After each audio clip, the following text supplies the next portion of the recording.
Internationalizing like China. Chris Button is going to present. You have 20 minutes. Great. Thank you so much, and special thanks especially to Olivier for coming to discuss this. I'm really looking forward to hearing your thoughts.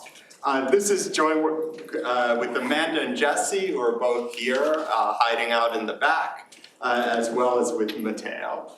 So the starting point for this project is we've seen a potentially big shift in the global economy over the last couple decades, which is the Chinese bond market has grown to be the third largest domestic bond market in the world, now behind only the US and the consolidated Euro area.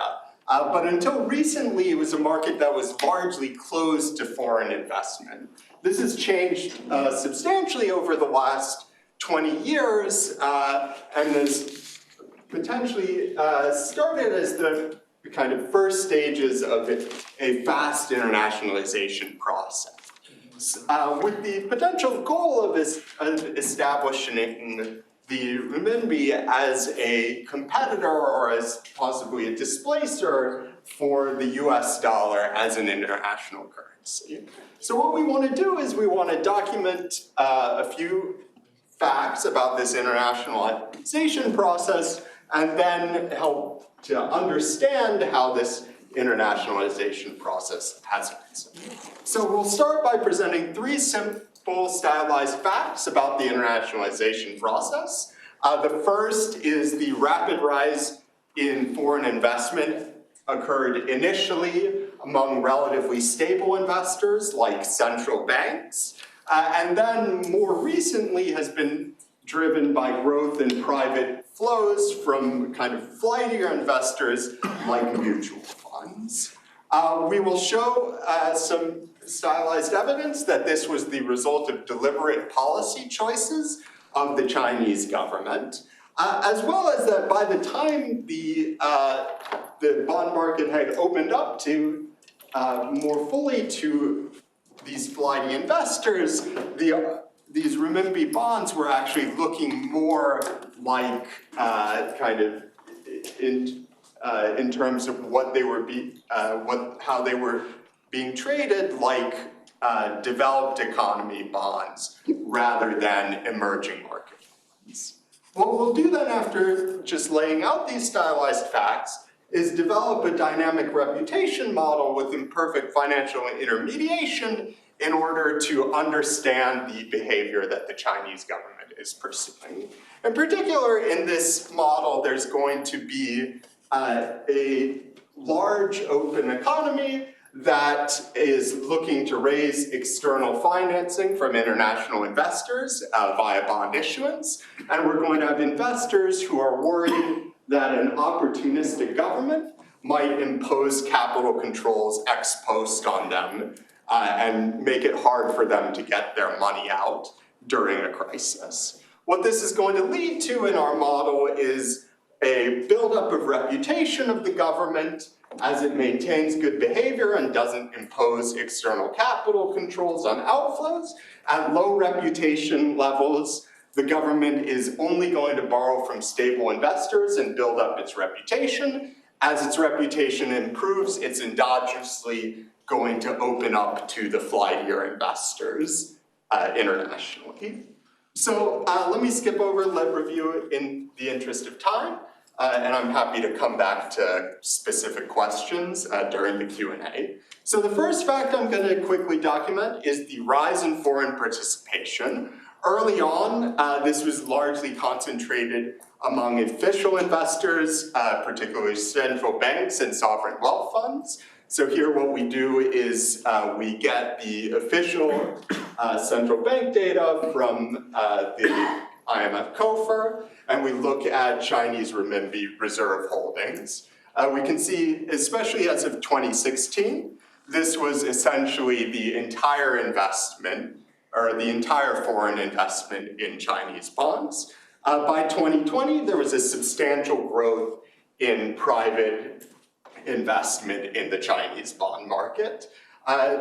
There's a few unknowns here. I'll just give a quick kind of view of our best guess based on who's holding the part that we aren't able to classify of kind of the composition laden sample of the split between reserves and private investment. This is happening, for example, because we have a lot of foreign bond holdings in Singapore, but we don't see the currency composition of those bonds.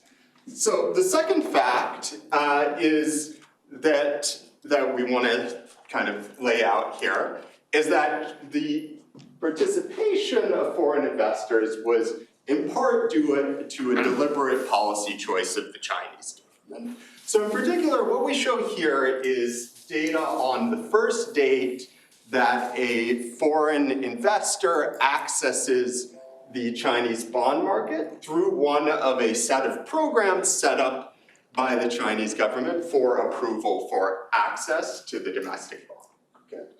So early on in the sample, these are kind of, so early on in the sample, these are fairly restrictive application processes with long lock-in periods and quotas. We see very little growth here.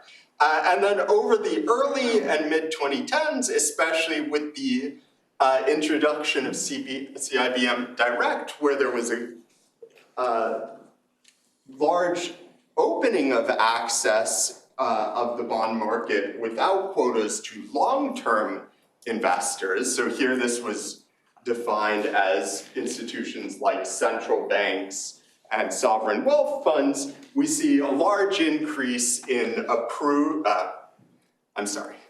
we see a large increase in investors seeing as the first entry among official investors as their first entry through one of these programs. What we see then is where the private investment really starts to pick up is after the introduction of the Bond Connect program, which allowed a much more broader and unrestricted access to the Chinese bond market accessed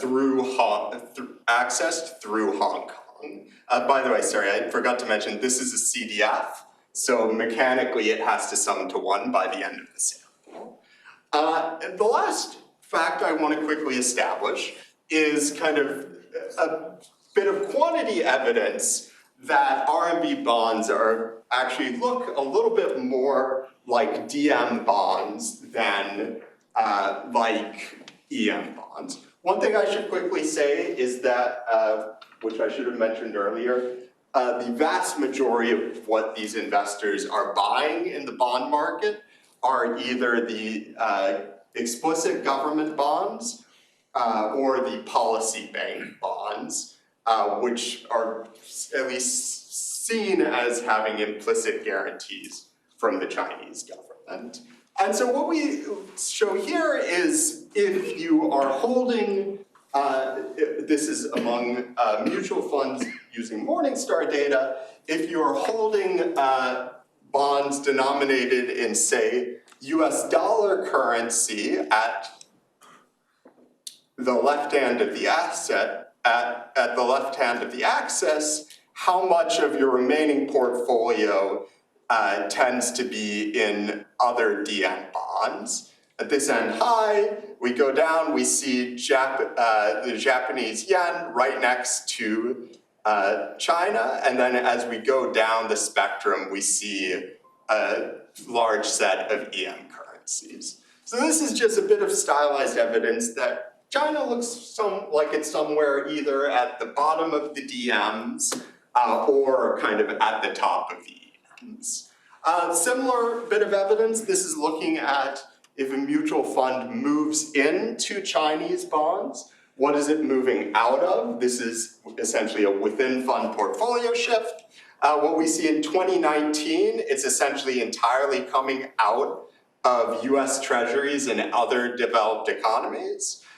In 2020, a lot of it is coming out of agencies and US treasuries. So just a bit more of stylized evidence. What are they moving, what are these mutual funds moving out of when they're moving into Chinese bonds? They're moving out of developed market bonds. So now let me go into the model. So the way I'm going to set this up is go quickly through a dynamic financial intermediation subgame. Then that's going to be embedded into a dynamic reputation model that we're going to use to make sense of these stylized facts. Brief summary of what this model is going to look like. So it's infinite horizon and discrete time. Each date is going to have a subgame where a large economy government is facing world investors buying debt. These governments can be committed or opportunistic. The difference being committed governments would never dream of imposing a capital control, whereas opportunistic governments will strategically choose whether or not to impose capital controls. The subgame is going to have kind of a familiar financial intermediation structure to it, very much in the spirit of Holmstrom-Tirol type setups. So they're going to start by raising debt and undertaking long-term investment at the beginning. In the middle, a state of the economy is going to be realized. There might be a binding constraint, and they might be forced to liquidate assets. At this point, opportunistic governments are going to be tempted to impose capital controls.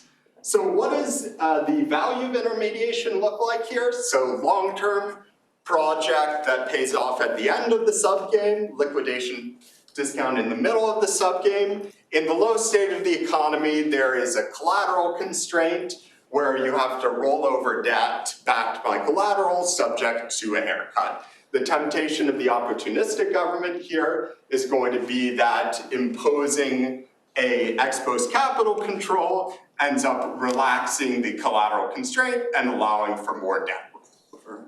What this means is that the low state value is going to be a multiple of the liquidation value of the bank. Critically, this net worth multiplier on the value of the bank depends on whether or not you impose the capital control. There's also high state, which basically generates the same thing, but the net worth multiplier is a fixed value that I won't go too deeply into.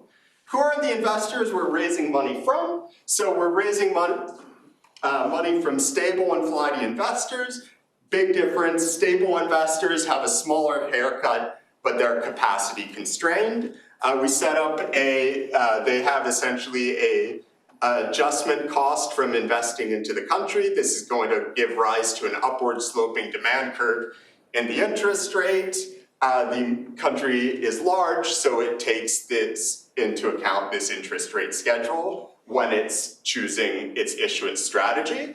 If capital controls are imposed ex post, this lowers the ex post return. So what do investors care about? They care about this object M, which is the probability that capital controls are imposed ex post. We're going to call that the reputation of the country. So just to give a brief look at kind of what the policy functions of the committed government look like as a function of its reputation. So at low reputation levels, it's optimal to just borrow from stable investors below their capacity constraint. Debt financing is still too expensive. In the interim, you've gotten to a point where you would want, in an unconstrained optimum, to exceed their capacity, but you're not able to. At that point, it's not worth opening up to flighty investors yet because you have to bear the higher haircut. Eventually, reputation would get good enough that you would want to actually open up to flighty investors, and then you're back at an unconstrained optimum. Similarly, the interest rate schedule is falling and then jumps up with the debt issuance. So what does this all buy us? This all buys us basically that there's a flow indirect utility function into the committed type government. And what is the opportunistic government if they impose capital controls? They get a proportional scaling of that flow indirect utility function. This is now what we're going to feed into our dynamic reputation model. So the key thing to note here is there's going to be type replenishment. In the dynamic reputation model, the government's type follows a Markov process where they sometimes die and get replaced by the opposite type. This is very much to the kind of Phelan, Amador Phelan tradition. What it's going to end up yielding out is we're going to get an equilibrium featuring mixed strategies. So what's our equilibrium going to look like? We're going to have a T-period cycle, 0 to capital T. There's going to be an opening update where we let in the flighty investors, and there's going to be a graduation date where the opportunistic government plays mixed strategies and builds up reputation prior to the graduation date. And then eventually the temptation to impose capital controls becomes so large that the opportunistic government imposes them with probability 1 and resets to the beginning of the cycle. What's the basic trade-off of the opportunistic government? It's just if they don't impose capital controls, they get the value of the committed government and they gain reputation. If they impose capital controls, they get a higher value that period, but they lose reputation. So mixing requires the two be equal. Let me just say quickly about kind of how this ends up looking and what this structure has managed to buy us is that basically when we go and put this all together, what we get is essentially an indifference condition on the flow utility function. We put that into a transition dynamic. What do we get out of it? We get out an AR1 equation for the buildup of flow in direct utility or of reputation. What's really interesting here is that you get a point at the point of opening up where you get a jump in the transition dynamics of this equation. What's that mean? It basically means you get a particularly large buildup in indirect utility at the point the economy opens up. Why is this? It's basically because opening up is an expensive action for the opportunistic government, because the opportunistic government loses essentially as the haircut grows after you open up, the net worth multiplier of the opportunistic government falls from imposing capital controls. And so you get less of a value from waiting until you open up to impose capital controls. Now let me spend the last 2 minutes, with only one investor type, we can show there's a unique equilibrium of this form. I won't go into the second proposition. We're still working on a little more on that one. Let me spend the last 2 minutes just talking about how we go. We take this model, give a numerical example of it, and see how it helps to explain the data. So here we give a numerical example of a kind of simulation of this model. What do we see happening here? So here we have an opening up date of 2, a graduation date of 5. What happens to a country that begins this process? They start at a low reputation, they slowly build it up to the graduation point. How is this happening? They start off with a low probability of mimicking.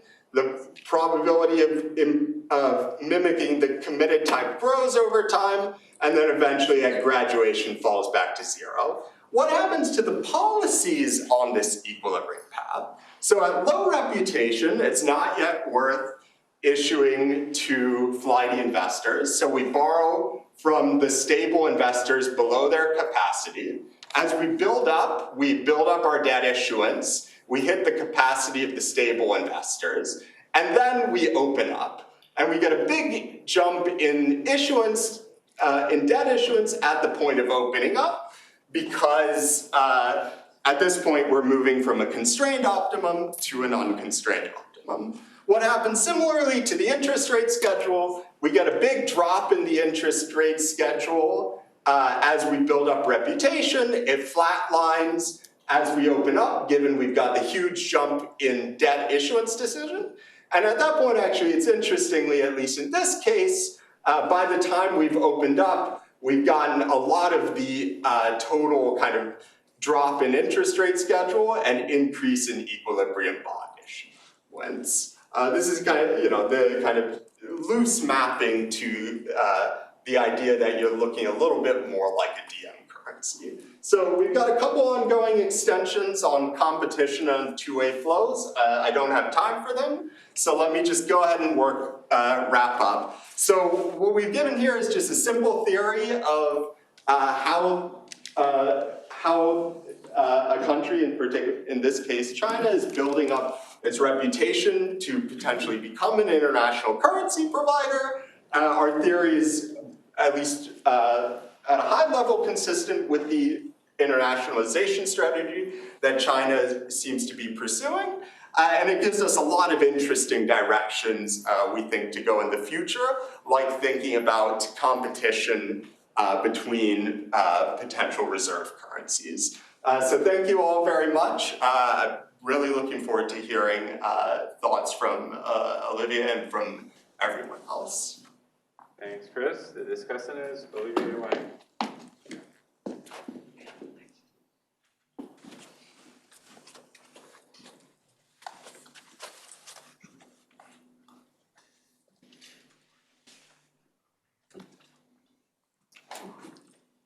Okay, great. So thanks a lot for inviting me to discuss this. So, it's a great paper, super creative and novel facts and models. So, it's really, a new topic. So I don't have much expertise on that. So what I'm going to do is mostly talk about the kind of thought that this triggers, what kind of stuff could you look at in the data and maybe, add to the model. So just to summarize, the new facts are this pattern that early in the 2000s, you had central banks, sovereign wealth funds entering with restrictions, so kind of ex-ante capital controls. So these are the stable investors, and after a while, China opened up to the private sector, to these flight investors like mutual funds. And after opening up, thanks to this, you got strong private inflows. And there's this evidence that, at the same time, you saw these outflows from developed market bonds, so treasuries, agencies, and so that suggests that it's kind of substitute. They're not coming from very risky funds, risky corporate bonds, or other emerging markets. So I think the key question is, why do we see the sequential opening up? The key question that the model is trying to answer. And so the way they answer that is that it's really the optimal path for building reputation when you have these multiple investor classes. So in a nutshell, the intuition is that the flighty investors, they demand higher rates. So you don't want to let them in until you really have to, because you've exhausted the stable investors' capacity, this D-bar. And you will only do that also when your reputation is high enough, because the rates that you have to pay are very high. The reputation is going to lower the rate that you have to pay. So as reputation goes up, it becomes cheaper. Eventually, it's worth it. And in a way, it's saying that you liberalize only when investors already treat your currency as relatively safe. And so that kind of, just to frame in the big context, Gita Gopinath was saying this, a week ago about China. If a country wants to become a global currency, what do they have to do? They have to liberalize, have, free mobile capital. In a way, that's the conventional view. That's the way to achieve that. What the model is saying is that, it's only worth it when you're already close to being viewed as a global currency. So don't do it before. In a way, emerging markets shouldn't do it because they have low reputation, so it would be very costly. There's a little bit of twist, which is when you open up, you get a gain. So maybe there is something to the fact that opening up by itself has a benefit, but it's only when your reputation is already high. So it's not automatic. It's not a causal effect in a way, in general. Just only when you should do it. Okay, so it's a complicated model, as you saw, so I won't do the usual thing where I do a simple version of that, because it's kind of impossible for the reputation thing. You cannot do 2-3 periods. So I just use a few of their actual equation. So the key constraint that you're trying to relax with the capital constraint is the first one, where it's a binding collateral constraint in the bad state. And so you want to relax this. This allows you to roll over more debt, limit the outflow. And you see that on the numerator, you have 1 minus h. So that's kind of the idea that it's going to be more beneficial to impose a capital control when you have low h investors, so the stable ones. Because suppose h is 1, so it's super flighty. So in any case, you're not going to roll over anything. So imposing the capital control won't help you. So that's why you get eventually this reputation gain when you open up. It's because the benefit from imposing the capital control is just lower when the haircut is really high. So then, if you do that, you get this jump in utility proportional to this G that Chris showed. But the trade-off is that if you impose the capital control, you also reveal that you're opportunistic, you're not the committed type that will never do it. And so that resets your reputation to a low level. So the benefit from reputation is that you can borrow a lot at a low rate. Okay, so to finish the model setup, so in the one investor type case, you have a very clean dynamics. This AR1 process just looks like this. So reputation evolves. So V is a value function, but basically view this as reputation because it's increasing in reputation. So on the left-hand side, you have the next peer reputation, which has to be high to prevent you from defaulting now or making you indifferent. And so that's the right-hand side. So that's how it increases over time until you hit a graduation date. And the point of the graduation date is that reputation will be flat afterwards. So you're paying very low interest rate. They think you're very good. And maybe that's the case of many countries now. And Amador Ferran, they use this model to talk about why, how the time since the last default explain the spread. And after a while, if you haven't defaulted for 30 years, you're not gaining further lower interest rates. So the idea is a bit like this here. So the key point is debt increases as interest rates fall. And so when you have those two investors, as I said, you open up later because flighty investors charge a higher rate. So that's the cost of going for them first. Now the benefit of the capital control, as I said, is lower once you have the flighty. So that's why you get the boost, and that partly justifies what people say, you should open up. But it's a very subtle explanation. It's not just like opening up by itself will make you a global currency. If an emerging market randomly opens up, it's just going to be very bad. They'll be stuck with high interest rates, and they maybe won't be able to impose capital controls, or there won't be a gain, so they shouldn't do it in general. So, let's start with the comments. So I had just a few on the empirics first. Maybe it would be nice to see a little bit more on this portfolio rebalancing, because the key point is that, you see a lot of outflows from the DM bonds. And so it's kind of a particular period, so, to see whether we can extrapolate. I'm sure, we can, but it would be nice to add maybe something about what's happening actually in these countries. So maybe measure the QE exposure of these funds, using the Soma Holdings data that Nina mentioned too. And for the EM part, which is not important, not that big here, just because they're smaller, it would be nice to see whether actually, because the IMF is saying, oh no, you shouldn't put prudential ex-ante capital controls for emerging markets.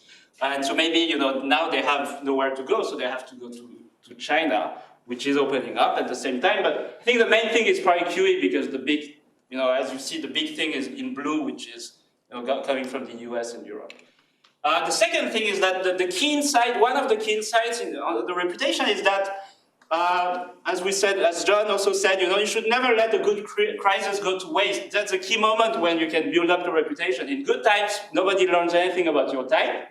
So mapping calendar time to model time is a bit difficult. These cycles were in terms of counting the number of crises. But one interpretation of the data would be, okay, we see the 2010s, and so reputation in a way is growing really fast because you go very quickly from closed to open up to mutual funds, to flighty investors. Now the question is, well, why did reputation increase so fast? We didn't see that many crises that let China, show that it was a good currency and not impose. And in a way, the big one that we saw, maybe was 2015, where it's not clear they really did like tau equals 0. They kind of depreciated, many things happened. So it's not clear that they gained in reputation, but right after that, they did open up. So it's a bit, maybe it would be nice to discuss the actual bad events, stress events, and how to interpret China's reaction, and how they led to an increase in reputation. And kind of everybody's talking right now about maybe 2022 is the next one. They depreciated a lot last week.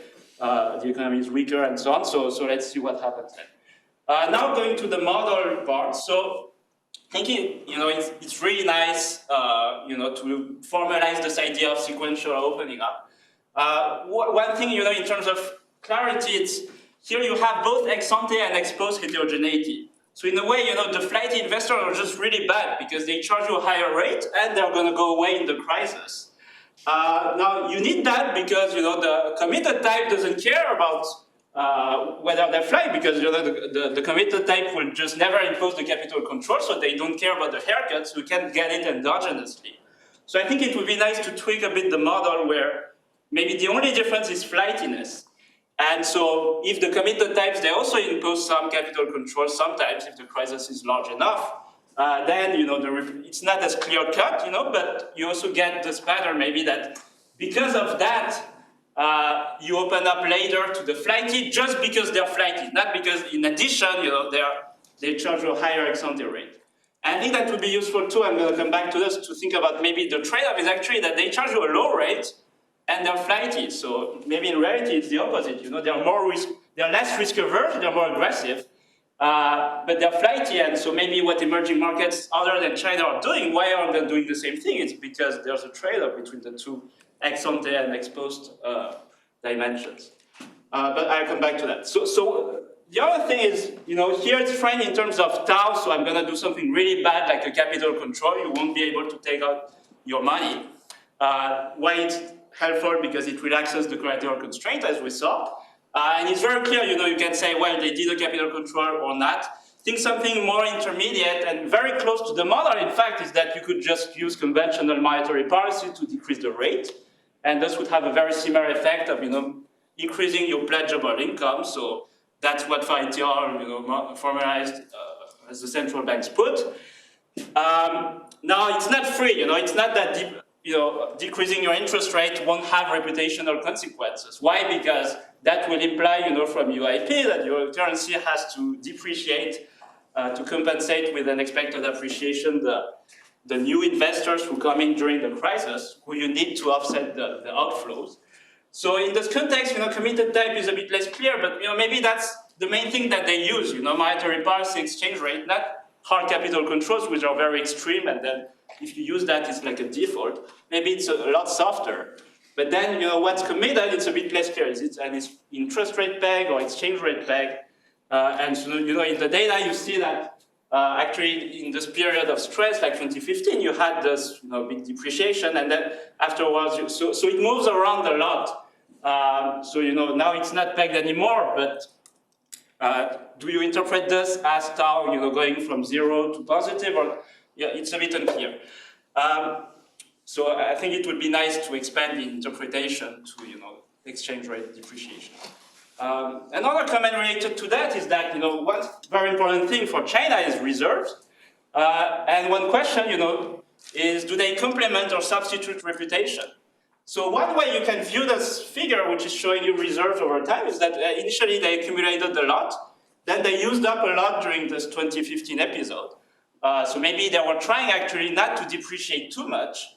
So this was good, and now it's kind of flat, they're not accumulating again.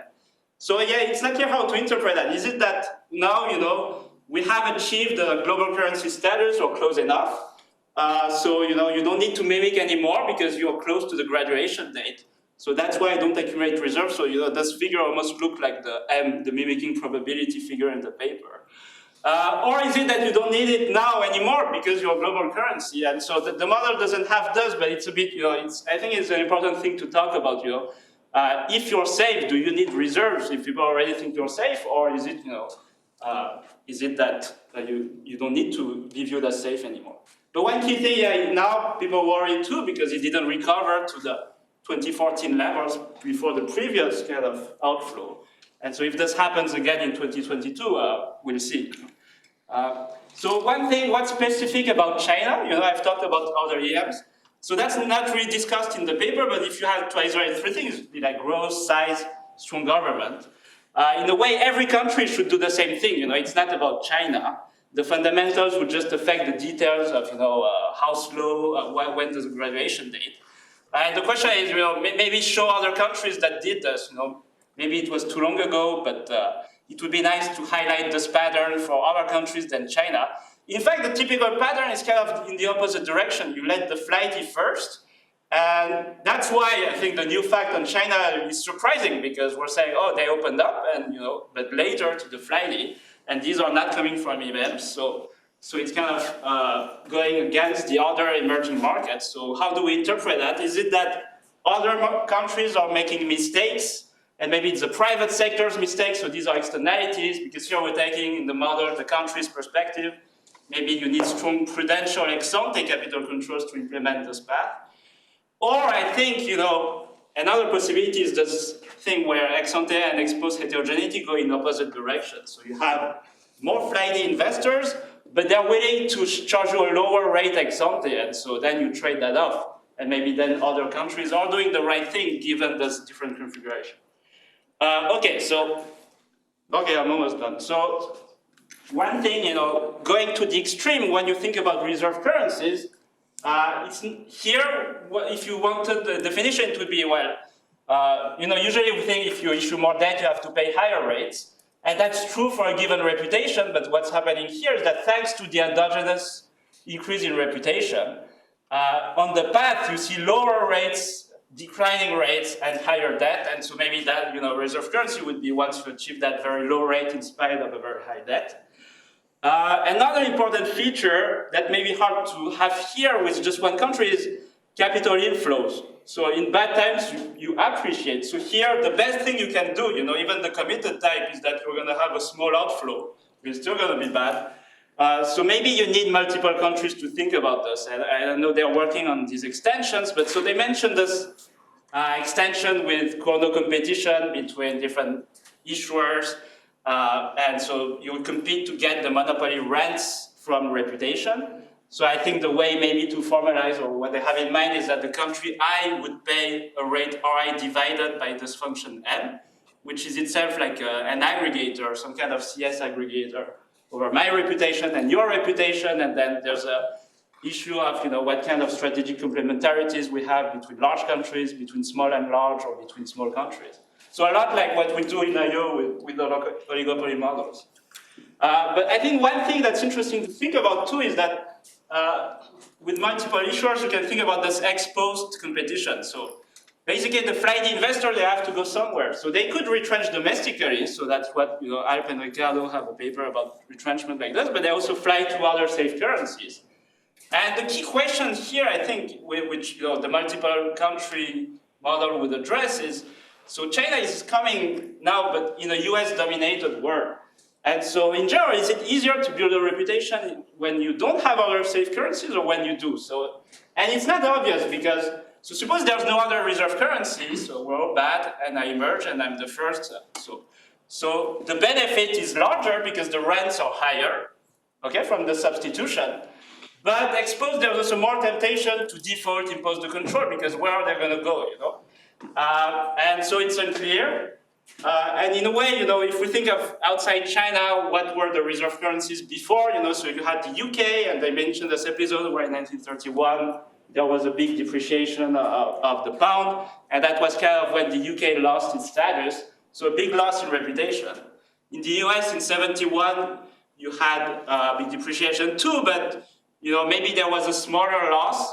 And so why? Maybe in 1931, you also had the US emerging, but in 71, who else are you going to invest in? And so that would make a big difference. And so whether China, the fact that they are emerging in the dollar world makes it easier or harder is, I think, a key question. Okay, so I'm done here, and thanks a lot again for inviting me to discuss. Great. Thanks a lot, Olivier. Do you want to take some questions?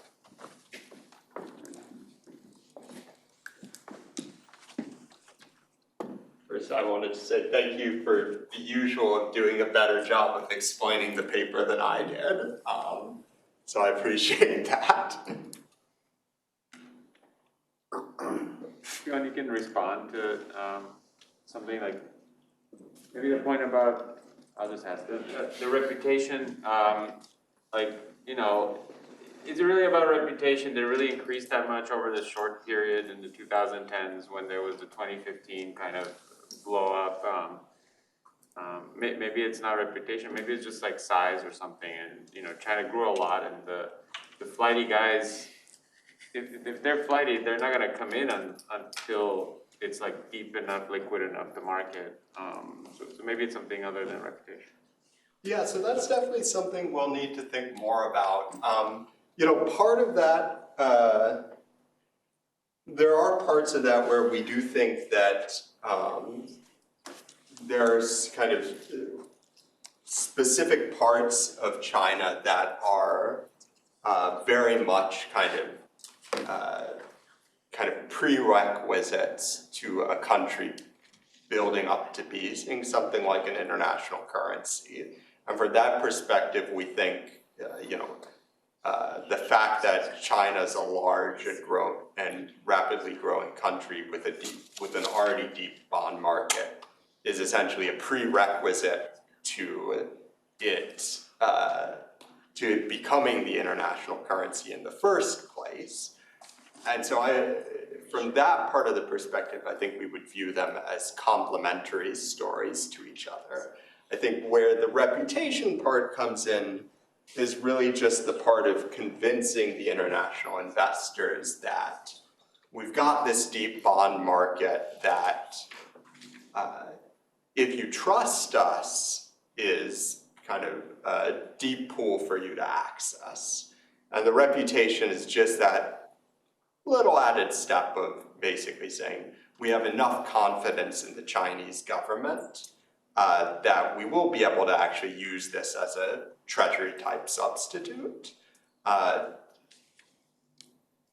to essentially be able to fully capitalize on that part of the dynamics. This is also part of where, so for example, one of the things very much brought up that I think is a very good criticism is we have kind of the dual role of stable and flighty, of stable being kind of the double lower haircut, cheaper funding. This is another good, I think, critique of the way it's set up right now. And it's something that we need to, we're currently thinking about relaxing. One of the reasons we potentially think in that framework about a country like China wanting to access the stable guys first is because they're able to build up a potentially large store of these guys conditional on the expectation that China may eventually become an international currency in a way that, say, a lot of emerging markets would not necessarily be able to attract large stores from this stable type investors. So one view of that would be basically the effective capacity constraint of the stable guys is much lower for smaller countries than for a country like China. And that would actually potentially, in our model, suggest that if you went all the way to the limit where there was no stable capacity at all, or just a tiny amount of it, you would essentially open up almost immediately to the flighty investors, just because basically you need them to raise capital for your country. So I'm trying to wrestle with how do you think about the fundamental characteristics of stable versus flighty investors, right? What makes somebody flighty? I think you modeled it as just a preference difference, but most investors like more money, right? So is it that they have less information? Is it they have different risk profile? Is it that they are more or less diversified? And where I'm going with this is that I wonder whether things the government is doing might change the flightiness aside from developing reputation, but also act on some of those characteristics as well. Yeah, so that's a great question. So one of the cheap ones that we think of this is like the difference between something like a mutual fund and a pension fund, where you've got kind of very different liability structures of the two institutions. And so there we're thinking about it coming from essentially these are different institutions pursuing different business models with different investment horizons. And in that sense, it's something like the mutual fund is doing something like a more active monitoring of its investment than the pension fund is. and so is going to respond more aggressively in its response. And so the way we founded this here was just they've got different haircuts basically, and so you need to post more collateral to convince the kind of unstable funding mutual fund to stay invested in the country than the kind of more stable funding pension fund or insurance company. But it's very much there's a haircut they demand, and we don't right now do very much to microfound. Here is where this haircut comes from. Yeah, I have a question. I'm wondering why this applies specifically to China in the sense that, basically you just do talk about like any emerging market countries could apply this. And so are you saying that basically China just did the timing of this opening of capital markets just the right way? So in a sense, it's like a normative paper and you're saying China did it well, congrats? Or is it more like descriptive of why did China did it this way? So I would view it as more descriptive of China. Part of that reason, I would not view this as a critique of the strategy of emerging markets. Part of the reason for that is just, our leading, at least, or my leading, I won't speak for my co-authors, my leading kind of explanation is that the longer term investors are sort of willing to put more money into the country to begin with when they think it has a chance at becoming a kind of long-term safe store of value with kind of a deep pool.